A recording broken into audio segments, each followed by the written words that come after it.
Today's mini podcast is called Fear. I'm amazed at all the ways we learn to block out something that's ever present. Fear.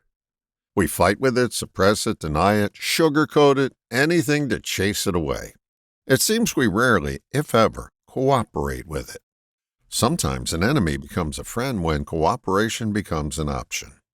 How do we cooperate with fear? We give it what all of us want. Recognition. Recognizing that you feel afraid is one of the best ways to give acknowledgement to that which you've been ducking. Fear's power is anticipation. Its muscle comes from what's yet to come. That's the mental part of fear. You can't cooperate with fear in your mind because it multiplies into 1,000 thoughts. The place to cooperate with fear is in your body, where there is only one feeling to cooperate with.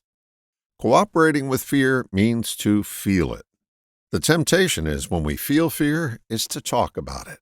That's an attempt to make it go away. The minute we get tired of talking, it attacks us with full force. Fear, like any other feeling, wants to be felt. It's not going to go away until it gets its way. It's darn persistent. Rather than arm wrestle with it and lose again, cooperate with the sensation by feeling it fully. That means to notice what goes on in your body when you're feeling afraid. Keep your attention on the feeling, not the story that's producing it. Cooperating with fear is like giving it warm milk at bedtime. When we put our attention on the feeling of fear, it begins to metabolize itself and drift off to sleep. If you'd like to tuck in fear for the evening, allow yourself to feel it in your body. The way to keep fear permanently in place is to keep doing all the things that you've been doing. The remedy for giving it a rest is to stop making it a pest and cooperate with it. Fear, like Law and Order reruns, will always be with us. Sometimes it serves us. Sometimes it gets in the way. If fear is getting in your way too often, keeping you from doing what you want to do, it's time to fully experience the feeling in your body. Ask yourself this: why do people abuse things like drugs, alcohol, food, etc.? Answer: to make the fear go away. It really doesn't go away, only you do.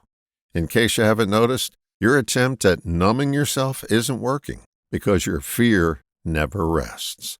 That's because you run from it rather than make it a temporary guest. Undigested fear will poison you and take its toll. It's time for a new approach. When you feel fearful, let yourself fully explore the feeling in your body, not your head. Keep your attention on the feeling. The temptation is to stop feeling and to start talking. Resist that temptation and stay with the feeling. We've been asked over the years to face our fears. That's only a partial solution. Feeling them fully makes them less of a bully. All the best, John.